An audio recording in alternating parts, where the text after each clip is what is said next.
Once upon a time, in the deep blue sea, there was a giant monster called the Kraken. People believed it lived in the waters near Norway and Greenland. The first time anyone wrote about the Kraken was a long, long time ago. It was a man named Erik Pontoppidan from Denmark in a book called The Natural History of Norway. He wrote that the Kraken looked like a huge octopus or cuttlefish, and it could pull ships down to the bottom of the ocean. Later on, people started to imagine the Kraken as a giant squid. Even today, the story of the Kraken is still very popular, and it can be found in books, movies, or games. The stories surrounding the Kraken might sound like nothing more than local folklore or myths, but in 2004, the first giant squid was photographed.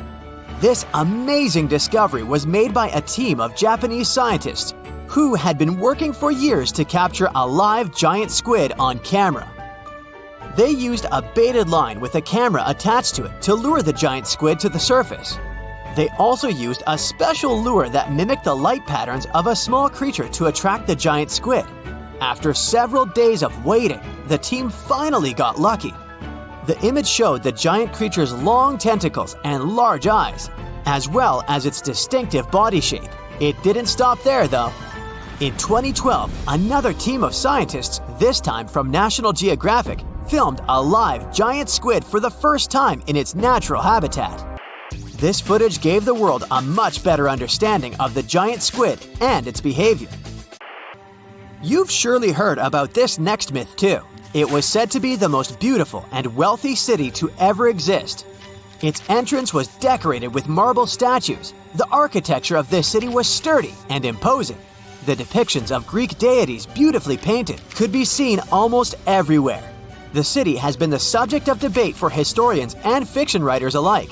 We still have very little information on the location of the ancient city of Atlantis. That is, if it even existed.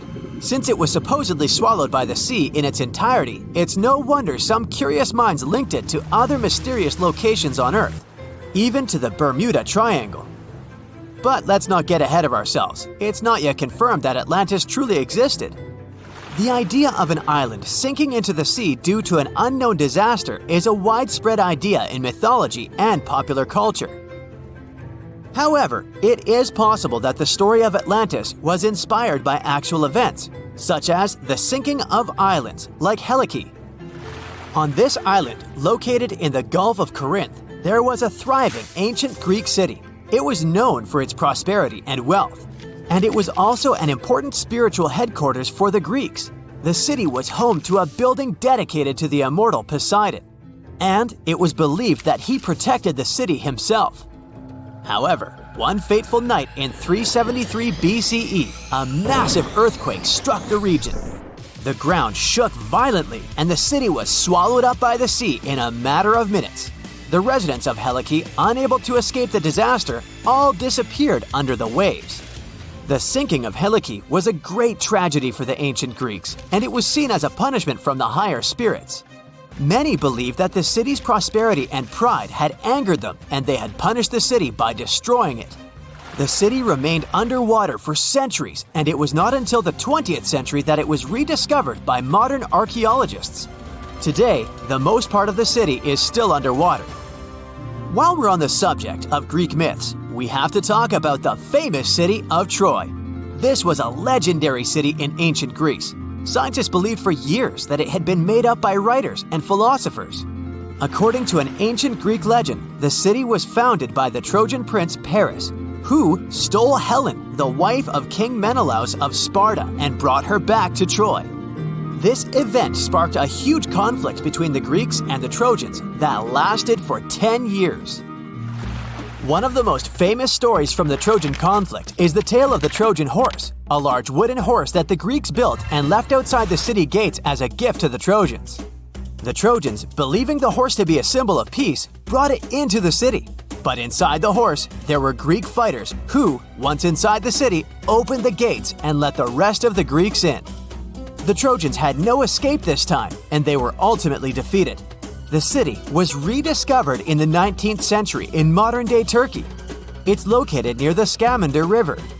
Today, this region is an archaeological site and draws a lot of tourists each year. The following myth is indeed sad, but it might have some truth to it too. It is said that years ago, the Solomon Islands in the Pacific Ocean, there lived a man that was deeply in love with his wife. The woman, however, decided to leave him for another man and moved to the nearby island of Tionamanu. Heartbroken and filled with rage, the man sought out a curse to take his revenge. He set out on a journey in a canoe, determined to bring destruction to the island where his wife had fled. Upon arriving at Tionamanu, the man planted 2 taro plants. One he kept for himself. According to the instructions, once his own plant began to sprout, disaster was supposed to strike the island. And it did. The man watched from a mountaintop as a series of waves smashed into the island, causing it to sink beneath the waves. Tionamanu was a real place, but it's not entirely clear when it disappeared. It is said that waves alone could not have washed away this small but tall volcanic island. But an undersea earthquake could have probably done it. The island was balanced on the edge of an unstable underwater slope. The most reasonable explanation is that a huge earthquake shook the region, which made the weak foundation collapse and caused the island to sink beneath the waves. This island-sized landslide would have pushed a lot of water out of the way, which would have created a series of massive mega tsunamis. So, although those vengeful waves could have occurred, they were most likely the result of another event. And that sad man, with his curse fulfilled, returned to the Solomon Islands with his heart still heavy after the loss of his wife. We won't leave the ocean waves just yet, but we're heading over to Hawaii. A legend has it that once upon a time, there was a Hawaiian higher spirit named Pele. She was the protector of volcanic fire and was said to have arrived at the islands to flee from her older sister. To conceal herself, Pele hid in various hideaways on each of the islands until she finally concealed herself in a pit at Kilauea. This is why, according to the legend, Kilauea is known as Hawaii's active volcanic center today. The story may be visually stunning, but in reality, volcanism is caused by the superheated mantle that triggers a lot of melting beneath the surface of our planet. People also say that Pele's tears and hair can be found scattered around the volcano. However, reality has more to do with physics than with folklore. When lava cools rapidly, particularly when it gets quenched in water or a small amount of it flies through the air, it turns into volcanic glass. When it stretches and cools down, it can sometimes form tear-shaped droplets, or it can get stretched so thin that it begins to look like strands of hair. We know today that Hawaii is a volcanic region known for its fire mountains, with huge streams of lava shooting up from active vents. It's no wonder it became an ideal origin place for the story of 2 sisters and their sibling rivalry. Some people are still afraid of sailing through this region because more than 50 ships and 20 planes have disappeared here since the mid-19th century. You won't find this place on a regular paper map, as it's not an official region of the Atlantic Ocean. It's just an imaginary area of water in the shape of a triangle near the southeastern coast of the US. Right now, we're going there to debunk all the myths and fairy tales about this place. The most popular theory says that the ancient city of Atlantis was once located where the Bermuda Triangle is now. It was inhabited by a more advanced civilization than the rest of the people on Earth. In this area, some mysterious crystals were installed that generated infinite energy and powered the entire city. Then the city sank, and its ruins still lie on the bottom of the Atlantic. But among its ruins, there are still places where crystals work. They're the reason for most disappearances. Crystals randomly release beams of energy towards the surface and disable the electronics of planes and ships. There are no facts to support this theory. Someone once wrote this legend in a book about the Bermuda Triangle, and some people have been supporting it ever since. However, there's some oddity associated with electronics. Astronauts of the International Space Station noticed the Earth's magnetic field is weakened in the Bermuda Triangle area. This field is a shield that protects us from solar radiation. Above the triangle, the particles of the sun's rays move faster than in any other part of the planet. This causes unstable work in the electronics of satellites flying in the atmosphere of Earth. It doesn't apply to ships and planes, though. There's also a theory that the Bermuda Triangle is the center of a magnetic anomaly causing navigation errors, but regular checks of the magnetic map of this region don't reveal any issues. You arrive at the place, the water is calm, and there's no coming storm in sight. You look at the compass and see the arrow moving from side to side. Oh no, it's begun! Panic rises within you, and you quickly turn the steering wheel of the ship to sail away from this place. Oh, stop. There has long been an explanation for the strange compass behavior in this area. The Bermuda Triangle is one of the rare places on the planet where true north and the magnetic one are in the exact same direction. True north is the geographic north pole of our planet. Magnetic north directs to the north magnetic pole, which constantly wanders around the Earth. Sometimes these poles coincide, and the straight line that connects north and south is called the agonic line. If you fall into this line, your compass will behave strangely. It won't point exactly to the north. Imagine that you're the captain of a ship sailing in the Bermuda Triangle at the beginning of the 20th century. You need to know where north is to get to the shore. You look at the compass and it points incorrectly. You're deviating from your original course and sailing in the wrong direction. There's the Caribbean Sea near the triangle, peppered with small islands. The sea floor here isn't deep. The ship can get in shallow waters, and now the ship is stuck on a shoal, and you have no idea where you are. If this were the 21st century, the ship's captain would be able to reach the shore using GPS and other modern navigation. But the most interesting thing is that the compass would work correctly this time, since the magnetic North Pole hasn't already coincided with the true one for a long time in the territory of the Bermuda Triangle. The agonic line is somewhere far away from here. There are no problems with navigation now, but for some reason, this is where ships disappear. In fact, not just here. Throughout the Atlantic Ocean, there are places where many more ships have gone. The Bermuda Triangle is not even in the top 10 of such places. One of the main reasons why many ships are lost here is that one of the most popular shipping routes in the Atlantic passes through the Bermuda Triangle. And the more ships in one place, the more shipwrecks. Simple probability. Other theories say there's a space-time rift in this region. Ships and planes fall into this rift and end up in the past or the future. But for some reason, there's not a single proof of this myth. There's no reason to think that the rift is hidden somewhere here. The base of an extraterrestrial civilization is located in the Bermuda Triangle. Visitors from other galaxies steal sea vessels along with the crew, so no one finds the wreckage of the ships. This is also a popular myth that has no scientific justification. Sunken ships are not found here, as there's one of the deepest trenches in the world. Any sinking ship will sink to a depth of about 19,000 feet. The enormous pressure and distance makes it difficult to find the ships. Also, the Puerto Rico Trench is nearby. In some spots, it's as deep as 27,500 feet. The Kraken lives somewhere in the triangle. It's a huge squid that sinks ships, and is also a legend that sailors tell each other. However, gigantic squids live in the depths of the ocean. They can grow to the size of half a train car, but no cases have been recorded where they have sunk a large vessel. And in the area of the Bermuda Triangle, they've never even been seen. People in the past didn't know about the existence of these creatures, so when they saw them for the first time, they described them as huge, terrible monsters. Giant squids are some of the most elusive creatures on Earth, and scientists had to use sonar equipment to find them. They don't like to leave the dark depths and are likely to be afraid of the sound of any ship. A more realistic hypothesis about the mystery of the Bermuda Triangle is methane. Large deposits of this gas can be found under the seafloor of this region. From there, methane is released into the water. It takes the form of huge bubbles that quickly rise to the surface.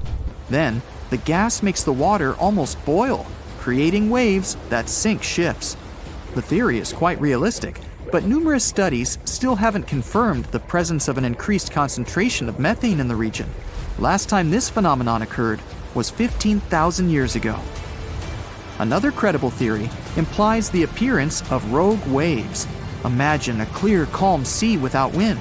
Suddenly, you hear a loud hum, In just a few seconds, a huge wave, 100 feet tall, appears from the calm surface and falls on your ship.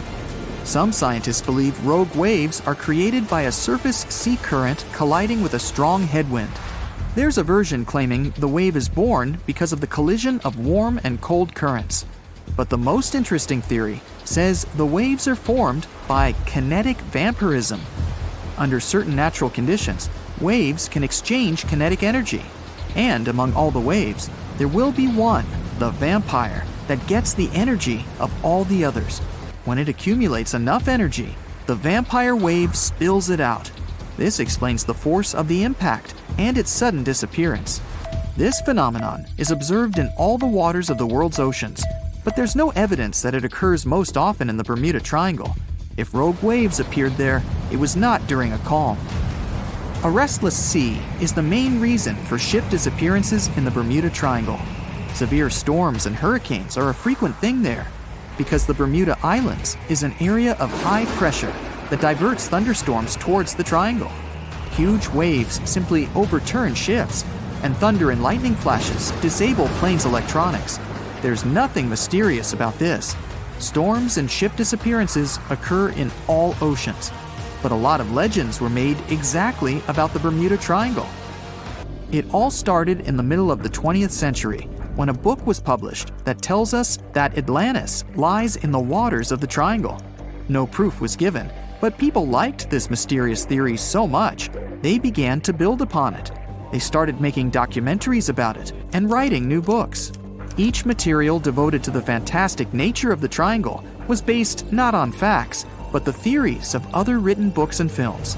And when a topic is popular, you can make money on it. Readers enjoy it, and authors are rewarded. Now, at some earlier stages of research, scientists reconstructed the Megalodon looking like a bigger, just a little more dangerous, version of a great white shark. Movies then followed suit, added a couple of details on their own, and ta-da! We've got a marine giant that could grow up to 90 feet long. Well, hold on. Megalodons were usually between 50 and 55 feet, sometimes growing up to 60 feet. For comparison, a bowling lane is 60 feet long, a school bus is around 45 feet, and an average person is 5 feet 10 inches tall. So yeah, not bad Megalodon, but still not 90 feet. Its weight was around 50 to 60 tons, which is something like 10 adult elephants or even a Boeing 737. That's just their females though. The ladies were almost twice as big as the males. Another movie versus reality thing. The Megalodon had nothing to do with a great white shark. The closest they could be is cousins, because Megalodon, in fact, is the last descendant of a completely different lineage of sharks. Plus, its kind is around 3 times bigger than an average great white. It has a shorter nose and a much flatter jaw that almost looks like it's squashed. Also, Meg's pectoral fins are longer than those of the great white sharks. Ancient predators ate a lot, so they needed something to support their weight. They both had an excellent sense of smell though, so even in prehistoric times, it wasn't a good idea to go swimming with a chunk of raw meat in hand. And it certainly isn't safe now. Whether the Meg's hiding somewhere in the depths, which some still believe is true, or it's gone forever, younger cousins will be there waiting. Also, both of them like to go after big marine mammals, so they would certainly have things to do together. That is, until the Meg got moody and accidentally ate its friend. You never know. These guys had a different hunting style. Great whites prefer to dive straight toward their prey and find the softest spots, like exposed legs or underbelly. Megalodon aimed for the fins and tail because of its almost 10-foot jaws and what's considered to be the strongest bite ever. Its teeth could pierce almost anything. Sometimes an entire tooth would be found embedded in the bone of some bigger animal, such as a whale. Without the main parts they use for swimming, poor sea animals were then helpless and unable to escape. Yet whales were just a smaller part of the Megalodon's diet. Seals, sea cows, squids, dolphins, other sharks, the good old Meg probably wouldn't say no to some random school of smaller fish swimming into its mouth either. Nothing better than a good snack after a big, tasty dinner. Even those giant turtles weren't safe within their thick shells. The Meg probably took those as a dare challenge on a daily basis. Such a diverse diet, and in big amounts. Megalodon would eat about 2,500 pounds of food every day. No wonder it dominated the ocean. Almost 300 teeth in 5 rows, and we're talking about sharp chompers that could grow up to 7 inches long. Even its name stands for giant tooth. Hey, I'm thinking maybe it had a cousin, orthodontia, which means either crooked teeth or deep pockets. Still, Megalodon would change thousands of teeth over a lifetime. Since Meg's teeth weren't that strong, they would often fall out. Then it would get new ones within 1 to 2 days, so it could continue its hunting sessions without any serious interruptions. The same thing happens with modern sharks as well. New teeth replace damaged or worn out ones. Those teeth falling out were the only thing that helped scientists do any research on the Megalodon at all. They found them all around the world. Yup, Megalodons were quite some travelers. They lived in all oceans, and their fossils were found on all continents except Antarctica. What, too cold? Since their skeletons were not made of bone but of cartilage, teeth are the only evidence they've ever even existed. They gave scientists an insight into a lot of things, including size. Even with modern sharks, scientists determine their size by the dimensions of only one tooth, and do the same with the Meg. Megalodon had the strongest bite of all living creatures on Earth. It would definitely be fun to see the clash between the Meg and, say, T-Rex. Sadly, they missed their chance to meet and establish some long-term friendship since dinosaurs went extinct over 60 million years ago. Meg, on the other hand, terrified all the inhabitants of the seas and oceans from 23 to 2.5 million years ago. Where could Megalodon live these days? Well, it would probably love the places modern sharks go to, such as Florida, Hawaii, Brazil, South Africa, or some other tropical paradise. When you think about it, it's not bad at all. Meg, take me with you! Meg itself didn't have any serious competition or a natural enemy, but its infants were too weak to defend themselves. That's why the apex predator had to choose warm, shallow waters with no strong currents to raise its babies. Those, by the way, were around 6.5 feet long, not quite tiny themselves. Scientists actually found some of their juveniles' teeth, so it seems like part of their nursery areas was the coast of Panama, and that's 10 million years old. Okay, time to meet with one of Megalodon's potential rivals, the mighty sperm whale. 45 to 60 feet long, the size sure makes it quite an adversary. Modern sperm whales don't have such big teeth, but their ancestors, which lived around 13 million years ago, were well packed. The largest tooth found was 5 inches wide and 14 inches long. That's something like the biggest soda bottle out there. That would make an interesting combat. Here, we're talking about this giant marine predator, but this is not the only intriguing ancient animal that wandered the oceans. In fact, sharks are some of the oldest creatures on our planet, more ancient than insects, mammals, dinosaurs, even trees. Mass extinction events wiped out most life on Earth. Giant asteroids fell on its surface, continents split up, and so many other things happened. But sharks were there, alive, persevering, apparently with no contact with the outside world, just chilling and doing their thing. The spiny shark was actually one of the first animals with a jaw. Not that it could do much with that jaw, since it was only around 12 inches long. Meg wouldn't even bother around this one, and it wasn't even a real shark, it just looked like one. If you ever wondered how a combination of eel and shark would look like, well, here it is. Eel shark preferred freshwater, was up to 3 feet long, and went extinct around 200 million years ago. Since dinosaurs appeared around 230 million years ago, the eel shark was probably there to give them warm welcome, prepare a buffet, but the dinosaurs had unfortunately mistaken it for dessert. Now, this predator would get some real screams on a nice sandy beach during a spring break if it was still alive, the Ginsu shark. It was nicknamed after Ginsu knives for a huge mouth of almost 500 razor-sharp teeth. One of this monster shark's hobbies was to go after big turtles. Okay, now seriously, what's with that shark turtle thing? Scissor-toothed sharks. Now we're talking.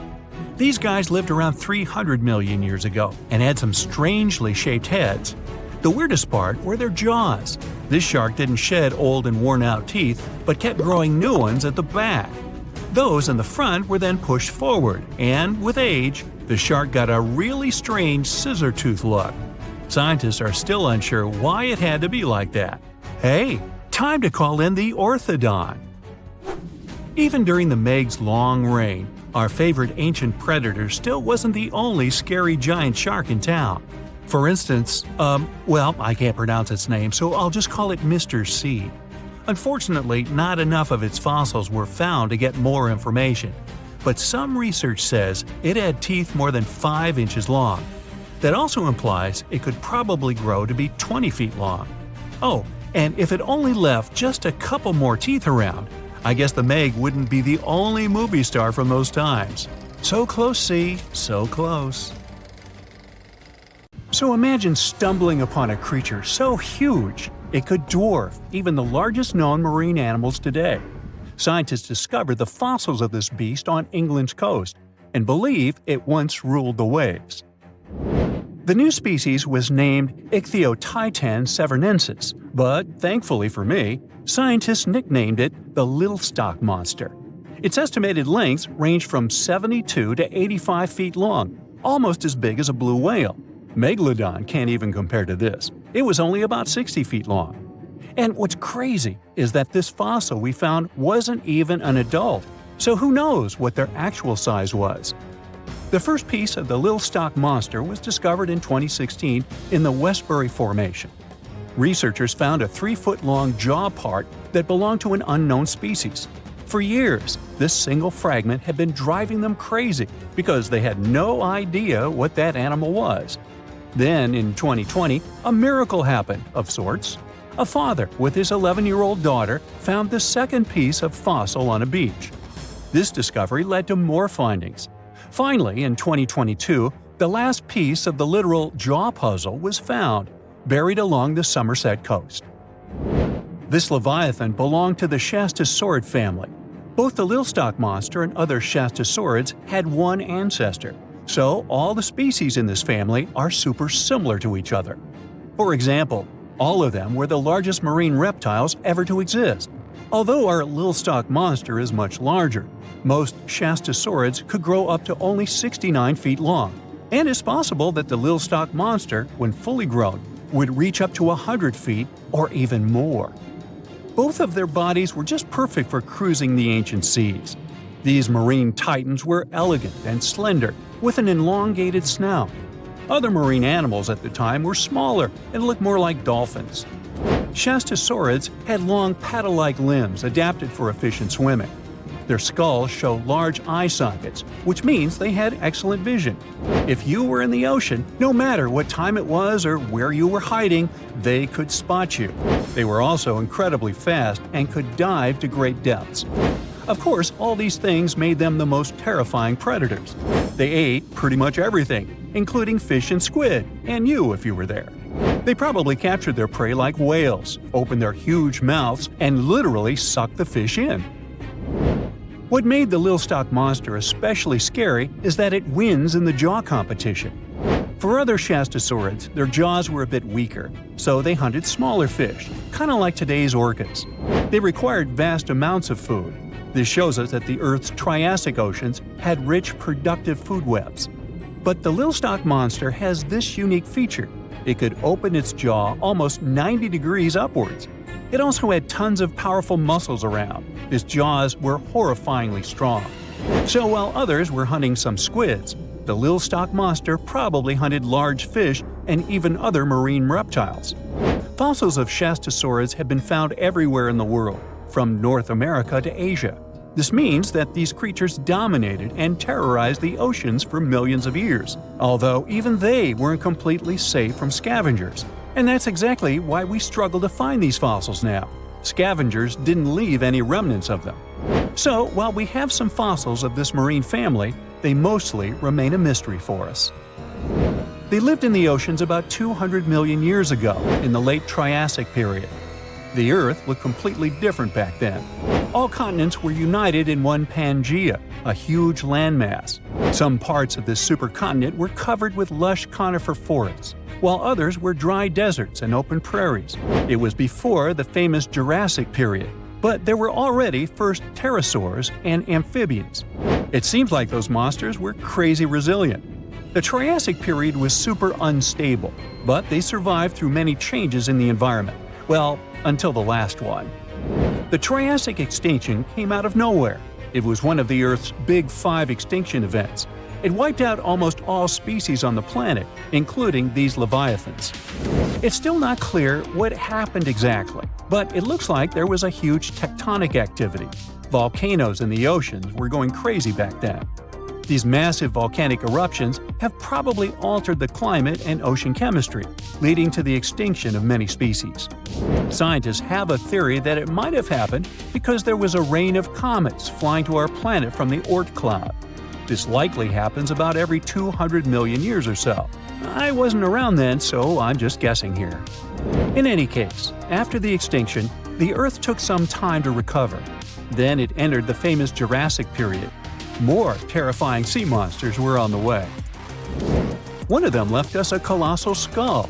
This fossil is 150 million years old, and it also belonged to a sea beast from Jurassic times. They called it the Sea Rex. The name is very fitting. This monster could have broken a car in half with one bite. It was also discovered accidentally. A fossil enthusiast was walking along the Jurassic coast. This place is famous for having tons of ancient fossils, all because of the erosion and stormy weather. Typically, people find small spiral fossils here. However, this time, he discovered a giant sea monster fossil. Excited, he contacted scientists. They arrived at the spot right away and then had to carefully climb down a cliff to search for the rest of the skull. This fragment alone is 6.5 feet long. Turns out, it's a newly discovered species of pliosaurs, giant predators of the ancient seas. Pliosaurs were among the largest marine predators ever. Some of them grew up to 40 feet long. They used their huge teeth to snatch and devour prey, including other reptiles. Well, at least those creatures are far gone. But what about the horrors that still live in our oceans? Recently, biologists discovered the world's longest animal, the one that's still alive to this day. They found it off Australia's coast, on the Gascoyne coast, a very mysterious and unexplored place. There, underwater vehicles stumbled upon a frightening 150-foot-long siphonophore. That's twice as long as many blue whales and 3 times as long as a humpback whale. Doesn't it kind of look like one of those toy string worms? But this creature isn't friendly at all. It's a string-like deep-sea predator. What's even more scary is that this isn't actually one creature. It's a colony of small clones working together as one. Basically, collective consciousness. Ooh, Borg. Together, they stretch out like a single long string in the water. This creature might be the longest siphonophore ever found, and it was discovered at a depth of around 2,000 feet. Siphonophores, similar to jellyfish, capture their prey by dangling stinging tentacles in the water. When their tentacles touch small crustaceans and fish, they get paralyzed, and then they're reeled up to the colony's body. Expeditions to Western Australia's underwater canyons were definitely worth it. Together with that siphonophore, scientists have discovered up to 30 potential new marine species. Among them were a new octopus or squid, a long-tailed sea cucumber, glass sponges, and giant hyroids, colonies of animals resembling upside-down jellyfish. None of them have been seen before in Australia. But most of them weren't as scary as the one that was recently discovered in the Gulf of Mexico. This creature is straight out of a sci-fi thriller, a 26-foot-long mangapinna squid or bigfin squid. It was discovered near an offshore oil rig at a depth of more than 7,800 feet. It has incredibly long elastic tentacles, which can be 15 to 20 times longer than its body. It holds them at right angles to its body, making it look even creepier, almost as if it has elbows. And yes, it's another deep-sea predator. These 10 tentacles probably help the squid trap their prey and drag it onto the seafloor. We barely know anything about this extraterrestrial-looking creature because they're very hard to find and study. And if you think their tentacles are awful, just check out these creatures with 20 arms. This thing looks like a facehugger. This new species is lurking in the frozen depths of Antarctica. Experts were searching for cryptic sea animals known as promachocrinis, or Antarctic feather stars. They're kind of similar to starfish and sea cucumbers, but have an otherworldly appearance and can live up to 6,500 feet below the surface. It's called the Antarctic strawberry feather star. Despite its pretty name, its appearance is anything but cute. It has a bizarre strawberry-like body from which 20 spindly arms branch off. Its coloring ranges from purple to dark reddish, and the arms all have different lengths and thickness. Who knows how many more of such scary creatures we'll discover in the future? So, a mysterious discovery was made deep in the Red Sea, the so-called death pools. Woo, that's scary. In 2020, researchers embarked on a dive into the Red Sea. The mission spot was in the Gulf of Aqaba, between Saudi Arabia and Egypt. Near the end of their expedition, as they ventured deeper into the darkening waters, they noticed some strange seaweed floating above the seafloor. They decided to use a remotely operated vehicle and investigate it. Suddenly, they discovered these strange, motionless lakes of water within the sea. These are called brine pools. They're basically pockets of salty water deep on the ocean floor. And when I say salty, I mean it. Sometimes they're up to 8 times saltier than the ocean water itself. Mysteriously, they don't mix well with the surroundings. They formed millions of years ago, sometime during the Miocene epoch, back when weird creatures roamed the earth, like me, and deeply buried mineral deposits dissolved into the water. The largest pool spans about 170,000 square feet. Meanwhile, 3 smaller ones are under 107 square feet each. At first, this discovery didn't seem that scary. But here's why they're so horrifying. Not only are they disgustingly salty, they also lack oxygen. Now hold on a sec, isn't that normal for something that's underwater? Well, it turns out the Earth's waters are full of oxygen, and at least half of this element on our planet comes from the oceans. Just like plants on land, marine plants such as phytoplankton, seaweed, and algae munch on sunlight and produce oxygen through photosynthesis. They release lots of it into the surroundings. Marine life then eats half of it, so only about a quarter of the oxygen that we breathe actually comes from the oceans. Just like us, sea creatures need this element to survive. Without it, they can't breathe and support their metabolism to live. That's why these pools are super dangerous for most of them. It's like a puddle of thick syrup for bugs. When they get in, the poor things immediately suffocate and pass away. Which is why the pools are surrounded by a graveyard of marine animals. But let's see how these things can exist in the first place. Have you ever tried making ice cubes from salty water? Spoiler, it's pretty hard. When you add salt, the water gets harder than usual to freeze, a phenomenon that has a funny name, freezing point depression. Oh, that's because salt interferes with the hydrogen bonds between water molecules. As it finally freezes, stuff like particles, dirt, or dissolved salts get pushed out to the sides. As a result, the salt's kind of squeezed out of the ice crystals and gets trapped near the edges in small bubbles or pockets. Something similar happens in the ocean when seawater starts freezing under super cold polar caps. The salt doesn't freeze with the water.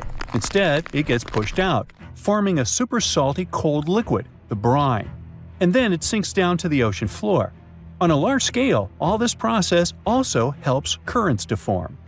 Despite being so dangerous, the pools are still full of microbial life, because microbes couldn't care less, they'll survive anywhere. There are literally thick mats of them in the brines. There are also some salt-loving creatures, like shrimps and eels, hovering around the pool's edges. They're being super creepy, waiting to catch unsuspecting prey that ventures too close to the toxic death pool. Ew. Well, it sounds icky, I know. But this discovery gives us some fascinating insights into how life might have originated on Earth. We already know from the evolution theory that we came from the ocean, but now scientists think that life might have begun in the deep sea in some super dark, oxygen-free places. These brine pools are like time capsules. They're one of the closest things we found to the early Earth. They can tell us the planet's history of earthquakes, floods, tsunamis, and more. For example, they have some traces of rainfall that happened over 1,000 years ago. And they can also help us search for life on other water-rich planets. For example, Mars most likely used to have huge oceans on it. Now, NASA scientists want to send a special instrument called HABIT for a special red planet mission to study things similar to our brine pools. This will tell us more about how life appears and survives in the universe. There is lots of unexplored fascinating stuff like this in the Red Sea. That's why scientists conducted the so-called Decade expedition and spent around 5 months exploring the place. This expedition was launched by the National Center for Wildlife. They made so many remarkable discoveries that now we've got 77 new research papers. For example, they found over 10 blue holes, incredible underwater sinkholes that host unique ecosystems. They also learned that dolphins can use those blue holes to protect their young from predators. Scientists also found traces of great white sharks, a creepy community of deep-sea lanternfish living in low oxygen conditions, and even a new coral species. It's the most resilient deep-sea corals that also vibe just fine without oxygen, like microbes we mentioned. Speaking of which, research also showed us some new ancient thermal vents and large blobs of microbial formations near Farasand Island. Now, can you believe that with all that, we only explored 5% of the ocean? It's divided into several layers based on depth. Each layer becomes darker and more isolated from sunlight as we go deeper. The places that no sunlight can reach are terrifying. Now, the fun, cute layer with dolphins and turtles is called the epipelagic or sunlight zone. It's so tiny, but even this layer is about 650 feet deep. Then we have the mesopelagic or twilight zone. It's the layer of mysterious octopus, shark, and other loners, which extend to about 3,000 feet down. And then the horrors begin after this one. We encounter the bathypelagic or midnight zone. It extends to 13,000 feet below the surface, about a half of Everest above you. Here we have the famous poor blobfish, squids, and anglerfish. Below it is the abyssal zone. It extends to about 20,000 feet deep. Since there's not much sunlight or oxygen, as we mentioned, most creatures here are quite small, like tube worms and shrimp. The darkness continues until we arrive at the scariest place of the planet, the place full of trenches formed by tectonic plate movements, the Hadal Zone. It's named after Hades, the deity of the underworld in Greek mythology. Just like Hades' realm is dark, remote, and guarded, the Hadal Zone is the deepest and most depressing part of the ocean. It starts at depths of around 20,000 feet and can go down to 36,000 feet and more. The famous Mariana Trench also belongs to this zone. Only 3 people in history have ever explored these depths in person, making it one of the least explored and most mysterious places on our planet. However, despite crazy high pressure, near freezing temperatures, and complete darkness, there are still things who manage to survive here. Guys like amphipods, which are critters who feed on dead material sinking from above, and the Hadal snailfish, which lives as deep as 27,000 feet. So scientists used to assume that if there's no sunlight, there wouldn't be that much oxygen around.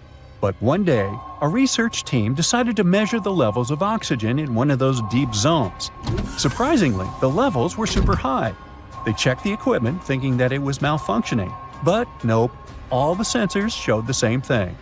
Turns out the oxygen was somehow generated by rocks. These small potato-sized rocks on the seafloor are called polymetallic nodules. They're rich in metals like copper, nickel, and cobalt, and they're basically like small batteries. When you put a battery in salt water, it can produce bubbles of gas, a process called electrolysis. In the same way, these rocks create tiny electric currents, which are powerful enough to produce the same gases, splitting water molecules into hydrogen and oxygen. It's the first time we saw oxygen being produced by some non-living minerals. This is what scientists now call dark oxygen. It turned out that about half of large marine species, or megafauna, were living just on dark oxygen alone. All these discoveries are reshaping our understanding of where and how life could evolve. It means that we might be able to find life on other planets or satellites with low oxygen conditions, like Enceladus and Europa, the moons of Jupiter and Saturn, and they have large bodies of frozen water on them. Wow! If you're a fan of Dr. Pimple Popper, you're probably freaking out right now, itching to squeeze out every little blackhead from those lip contours. But this is actually a hill formation that you can find in Garb, Sudan.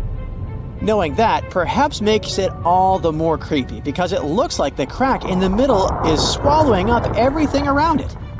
This black hole scenario brings to mind our next stop, Vostok Island.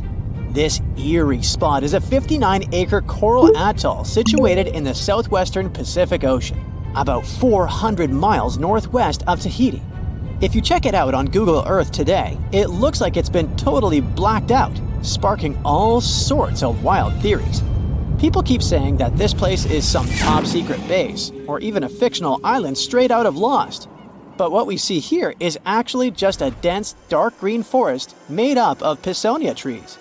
Since nobody lives there and hardly anyone ever visits, the island is pretty much untouched by humans. This massive star, or mandala, is situated just outside Beatty, Nevada. It has got the internet all puzzled, with people trying to figure out if it's evidence of some kind of extraterrestrial activity. To add to the mystery, this spot is right by the Tonopah Test Range, which is also known as the famous Area 52. Despite its creepiness, it's probably just one of the thousands of crop circles that gained fame after Google Earth came along. This spiral formation right here is also located in Nevada, and it definitely looks like another chilling crop circle. But things get even stranger if you use the street view option.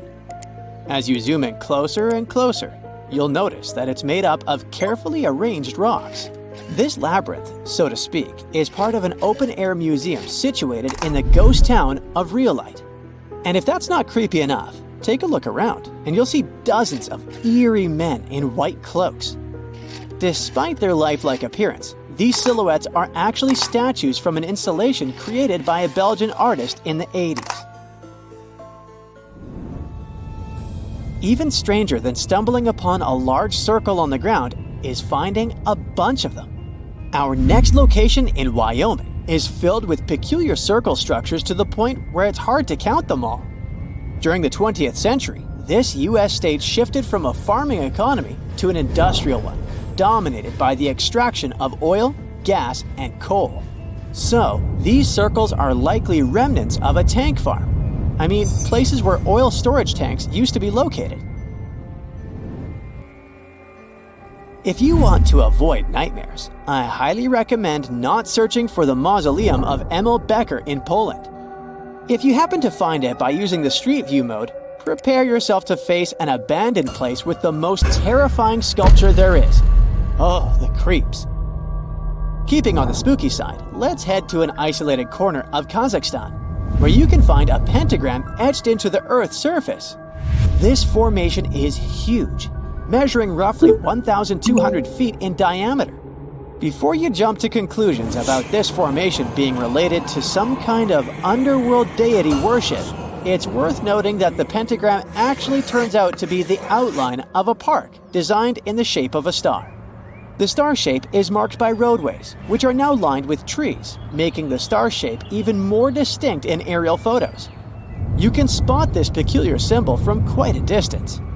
At first glance, it might even resemble an otherworldly alphabet, as if a highly intelligent civilization is trying to send us an alert message. But this mystery is already solved. We are in De Hoge Veluwe, a Dutch national park located in the province of Gelderland. And these lines are actually part of the park's logo. Search for these coordinates to find what looks like a land formation straight out of an extraterrestrial landscape, or perhaps a set from Avatar. This place, located in Inner Mongolia, China, is believed to be a granite mine, but it's a bit of a mystery why it has such a striking blue tone on Google Earth. If you check it out on Microsoft Bing Maps, for example, the same location appears in a much more natural tone. In the Australian outback lies a massive geoglyph known as the Maori Man. Discovered in the late 90s, it appears to represent an indigenous Australian man hunting with a boomerang or stick. The figure stretches for more than 2 miles in length and about 1.6 miles wide. It has deep furrows carved into the ground, which adds to the complexity of its formation and origin. Despite efforts to uncover its purpose, its origin is still a mystery. This is desert breath, located in the Sahara. Like many things you have seen in this video, this formation also sparks speculation about it being created by extraterrestrial beings. But a quick Google search clears up that mystery. It turns out this is an art installation created by a group of 3 Greek artists back in 1997. They went all out, moving around a whopping 280,000 square feet of sand and even creating a large pool in the middle of it. Egypt still holds many mysteries, and you can explore them yourself with Google Earth. That's how some people stumbled upon this striking triangular-shaped plateau and immediately jumped to the conclusion that they discovered a hidden pyramid. However, experts quickly dashed their hopes. They believe there's no plausible explanation for a pyramid to exist in this area, located 8 miles west of the Nile Valley edge in Upper Egypt. This discovery is likely nothing more than a hill that has suffered the effects of erosion, combined with a heavy dose of wishful thinking. In some cases, nature itself is responsible for creating frightening sculptures, like the Badlands Guardian in Alberta, Canada. If you look at it from above, you'll notice not 1, but 2 human heads emerging from the landscape. These gigantic beings were sculpted by rainwater erosion on layers of clay-rich soil. Ironically, additional human-made structures give the impression that this one is wearing wired headphones. It seems that deserts are a prime spot for discovering strange images on Google Earth. So our next stop is China. In the Gobi Desert, you'll come across zigzagging white lines that look kind of random. The first challenge for armchair experts was figuring out what these structures were made of, as it's hard to tell if they're painted on or dug into the landscape. There's still a lot of speculation about it on the internet, but the most plausible explanation is that this structure is used for calibrating satellites. This way, satellite cameras can focus on these large grids to orient themselves in space. Check out this intact plane that seems to have sunk beneath the ocean off the coast of Crooked Island, Bahamas. Some viral videos claim it's a crashed plane belonging to the infamous Pablo Escobar. The truth is that something lying on the bottom of the ocean can't be that visible, so it's more likely that it's a plane that was actually flying when Google captured these images. However, there is a strong belief that Pablo Escobar did have a plane that crashed nearby, but it was in another part of the Bahamas known as Norman's Cay. You can still spot it in shallow turquoise waters. Just search for Norman's Cay sunken plane, and there it is. If you're convinced that extraterrestrials are already among us, then go ahead and type in these coordinates on Google Earth. Explore the area using Street View, and wow, what is it? Of course, we're not talking about visitors from other planets, but this shadow of a gigantic creature still gives me the creeps. Turns out, it's just a person lugging around one of those 360-degree Street View cameras tucked away in a trekker backpack. So hey, if you take a good look around Google Earth, you might stumble upon more of these elongated necked beings walking around the globe. There are plenty of fish in the sea. Some of them look totally like Nemo or Dory. Then there's the butterfly fish and fancy guppy, which is indeed really fancy. And then there's... what on earth is that? I would definitely not pay for a diving experience to see this guy. The anglerfish has the unofficial title of the ugliest animal in the world, but I wouldn't dare to break that news to it. There are more than 200 species of anglerfish currently swimming somewhere in the gloomy depths of the Atlantic and Antarctic Oceans, up to a mile below the surface. Some of them prefer different living conditions, the shallow tropical environments. Different kinds of anglerfish vary in shape and size, from the famous black sea devil to frogfish, monkfish, football fish, goosefish, batfish, and sea toad. The larger ones can be half as long as a full-sized bed, but most are less than a foot long. Since the choice of meals where these guys live isn't that huge, they had to come up with a unique hunting strategy. They don't waste their priceless life energy on following prospective prey. Instead, they use a piece of dorsal spine that sticks above their mouths like a fishing pole, hence the name of the fish. There's a sac of bioluminescent bacteria that glows brightly in the dark at the end of that rod. The light lures prey, and all the anglerfish has to do is wait, and then enjoy its lunch delivered right to its mouth. Their bodies are pliable and huge, so they can easily swallow prey twice their size. Deep-sea anglerfish eat whatever they can find. Species that live in more shallow water aren't picky either, and can eat anything from shrimp to snails and small fish. Only female anglerfish have the cool fishing rod feature though. So what about their males?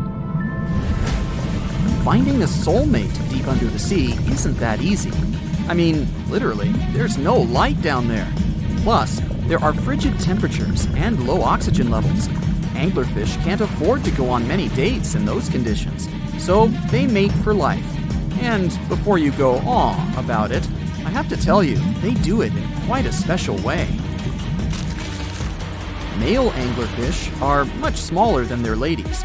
The contrast is so striking that when researchers first got interested in their love life, they thought those males were actually the offspring, or larvae, hanging out next to their moms. Certain anglerfish male species have receptors that alert them that there's a female nearby.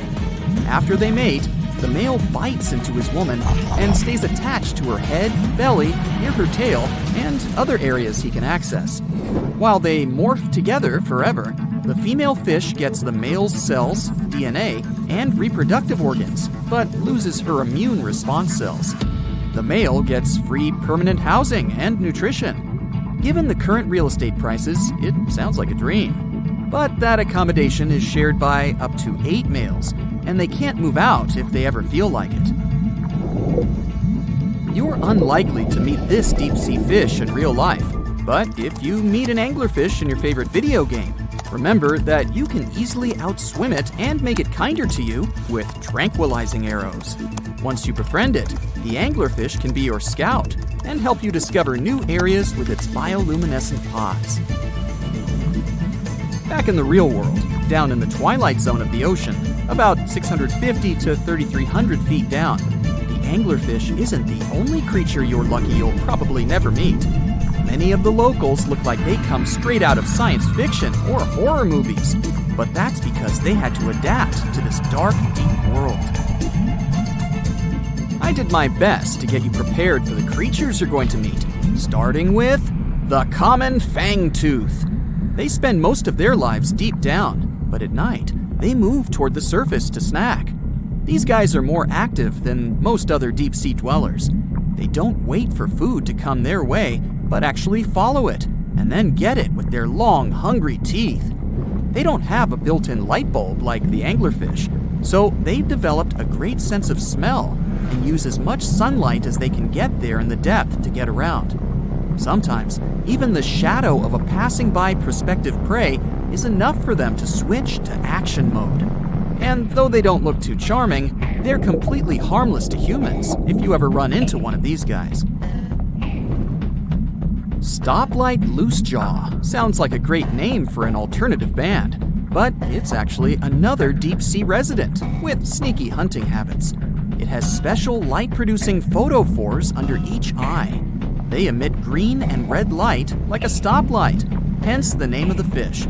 Unlike other fish, these guys hardly ever leave the twilight and midnight zones. Their lower jaw is a quarter of the total body length, and the stoplight keeps it open all the time, hoping to get some lunch. It looks like a ferocious predator, but mostly prefers zooplankton with an occasional dessert of shrimp, krill, and fish. I'm sure you didn't expect to meet a hybrid of an eel and a bird, but here it is! The slender snipe eel has a beak, much like that of a bird, with curving tips. The beak is equipped with tiny hooked teeth that the eels use to catch the antennae of delicious shrimp. And it sure is slender, stretching up to 5 feet and weighing only a few ounces. Scientists don't know all of this guy's secrets, since it's pretty tricky to study in their natural habitat. But it looks like they only produce offspring once in a lifetime, and then pass away.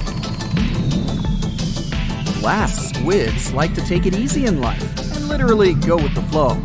They're filled with a solution which is lighter than water, so they don't have to make any effort to move around the deep sea looking for food and partners. These creatures are transparent, so they blend into any landscape and don't even cast a shadow while moving. Talk about a great survival tactic. If danger finds it anyway, it can transform into a lumpy ball, pushing its head and tentacles into its mantle cavity. It can also release ink into the mantle and go from transparent to black. The same ink can protect it against hungry whales and seabirds. Another tactic they use to scare off predators is to activate their light-emitting organs around their eyes. I'm getting hungry. Maybe I can snack on this sea cucumber. Ouch, it's moving! So I guess it doesn't belong in a salad after all. These soft-bodied fellows live in all parts of the ocean, from shallow waters to the deep underwater world. Most of them slowly move around with their tiny feet, but some crawl around by flexing their bodies. Sea cucumbers can shed their internal organs when there's a predator approaching. Those sticky organs distract the intruder, and the happy cucumber moves on and just grows the organs back. What's that glistening in the distance? Looks like someone dropped gems in the water. That's a sea sapphire, also known as the most beautiful animal you've never seen. Some males of this type of copepod can change color from deep blue to purple, red, or gold. 1 second later, it's gone. And it's back, shimmering bright. The secret to this magic is that their bodies are transparent and reflect light differently at certain angles. It looks like it's their way of communicating between each other and attracting mates. Female sea sapphires don't have the same superpower, but their eyes are bigger compared to males, probably to spot them from a distance. Males roam wild and free, and their ladies stay in the crystal palaces of strange barrel-shaped jellies called salps.